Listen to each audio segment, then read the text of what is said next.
So, for the quintillionth time in American history, our government has failed us. And this time, it's once again failing to produce a stimulus check for working Americans. Now, Nancy Pelosi, Chuck Schumer, and Donald Trump once again could not reach a deal. Again, I'm going to read you this tweet in a minute from Jeff Stein. And it's a tweet that came across my attention from watching Kyle Kalinske. You guys can't tell I watch Kyle Kalinske a lot. Kyle, if you're watching this, you're the whole reason why I'm even, doing this platform in the first place. You and also the Young Turks and a few other outlets. But love the Kyle Kalinske show. But anyway, back to the point at hand. Yeah, so they once again have not come to a stimulus deal. And guys, this is ridiculous. So let me read you this tweet from Jeff Stein, which entails what the deal was, and then let you know why the deal is no longer on the table. So, the deal that Congress may reject, which basically the deal won't even get to Congress, but it would give $400 a week to 20 million plus unemployed Americans, $4,400 to tens of millions of American families suffering pay cuts. By the way, that's up to, I believe, $120,000 or $150,000 a year. So anybody who meets the threshold between poverty and $150,000 a year would essentially get that $4,400. If I'm speaking correctly, I may have to take a look at that number. It was either $120,000 or $150,000, but nevertheless, it would also provide airline, restaurant, and hotel workers a shot to hold on, meaning hold on to their jobs, and $300 billion to struggling local governments. And he says, is the deal on the table after November 3rd? No, obviously it's not. And I'm going to tell you why it's not. And a lot of the temptation, I believe, is to blame Trump or blame Mnuchin, or some people might even blame Pelosi. It's all three of them. I'm going to explain why real quick, okay? So, Donald Trump has been flip-flopping on the stimulus for the longest time. He's been going back and forth on the stimulus. He's been going up and down about the stimulus like two kids on a fucking seesaw. Like, this guy's like, I don't want the stimulus. No stimulus until I get reelected. Oh, wait, what? Wall Street's plummeting. Oh, that was a bad move. Oh, you know what? I do want a stimulus. And matter of fact, I love the Democrat stimulus. Matter of fact, we're going to do a bigger and better stimulus than the Democrats. And you know what? Schumer, Pelosi, Mnuchin, please just get this on my desk right now. I will sign it right now, right away. Did I win the election? Yeah. Am I up in the post? So that's basically what's going on with Donald Trump. He realized, hey, cutting off stimulus was a big mistake, and he took his all-time low dive in popularity. I believe he had a 59% of people disapproved of him, 62, something like that. It was, whatever it was a record for the Trump's presidency. I believe it was 59% disapproval, but it might have even been higher than that. So he realized, big mistake to not give out the stimulus. Not because of the pandemic, but because he might lose the election. So that's what it took for you to basically realizing Joe Biden has an insurmountable lead in the polls.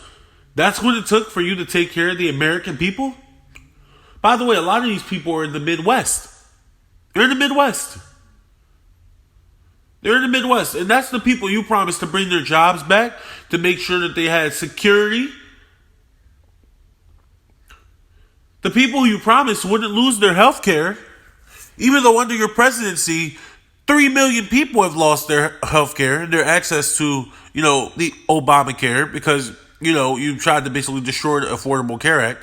So the people who voted for you are the ones you're screwing. Now, let's go back to Pelosi.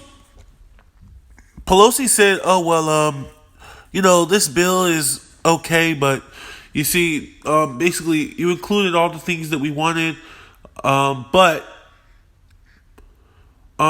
there's these one or two issues. See, you want to protect jobs who are being reckless with COVID, and also you won't do national contact tracing, so it's a non-starter. No deal. Look, I understand that worker protection and contact tracing is important, but if people don't have money, and if people don't have their jobs, and if jobs have to lay off more people, there's no money to protect. So what are you doing? What are you doing, Nancy? What are you doing? You're sitting on this bill. Oh, wait a minute. I get it. If this bill doesn't get passed, Donald Trump looks extremely terrible. He looks really bad because he could not get a stimulus bill out, and Joe Biden can continue to lead in the polls. So you want Joe Biden to win the election so bad that you're willing to sacrifice the American people being able to pay their rents and feed their children to win that election. In the middle of a pandemic, right? This is not the time to play politics. This is not the time. Not the time at all.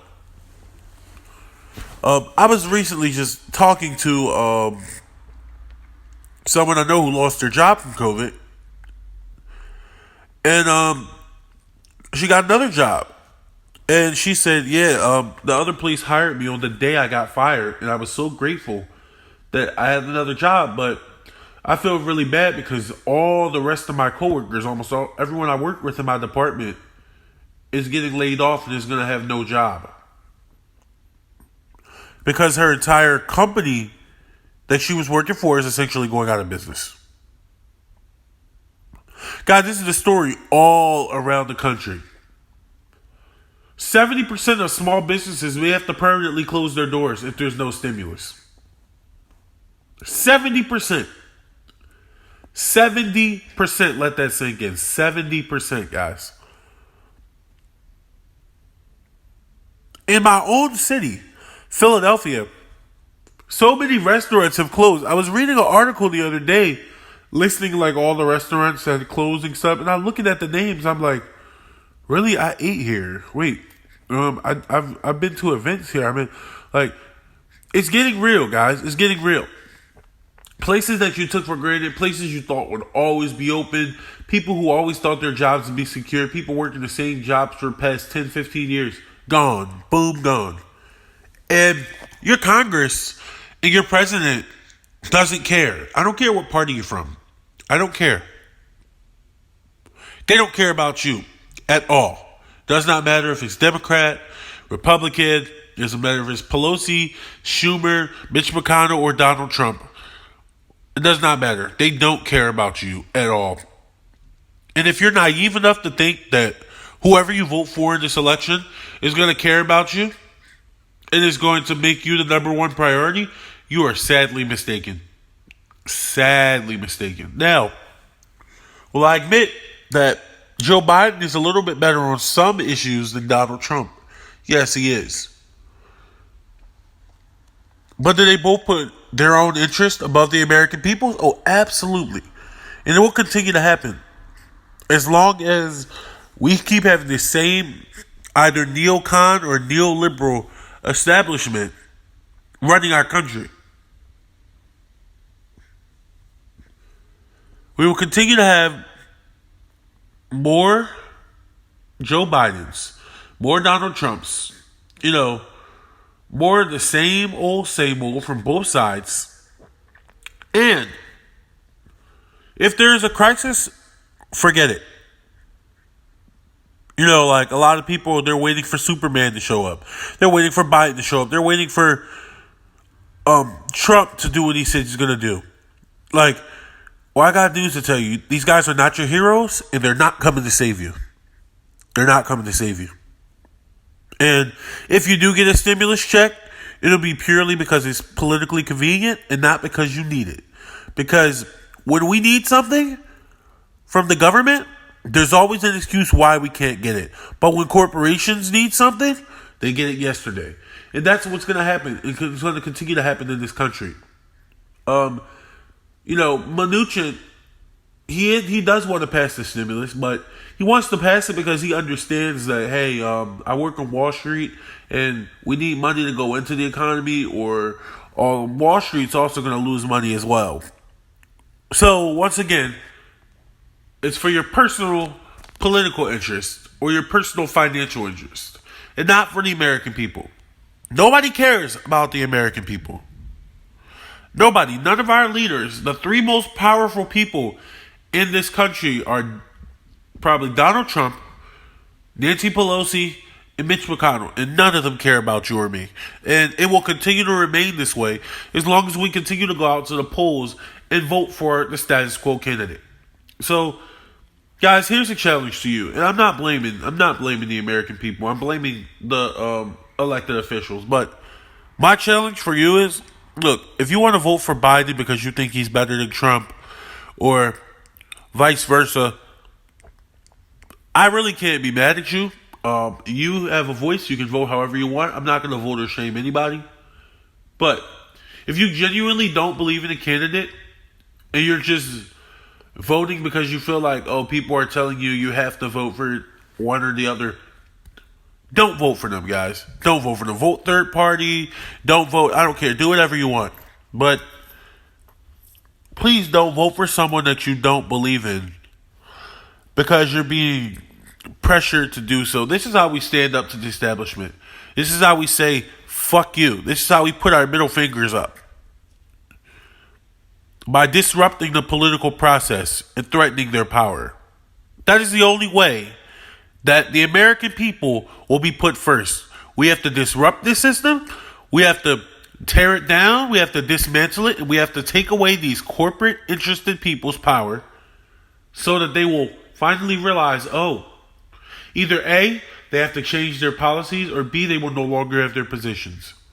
And that's how we reshape America. That's how we reform America. But we can't do it.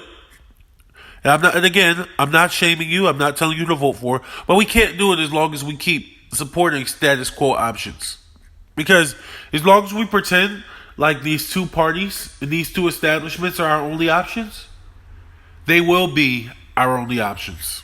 And the failure of America to serve its poor people and its working people and its middle class people will continue down the slope of inevitable rapid decline. And it will not stop until we stand up and say, enough is enough.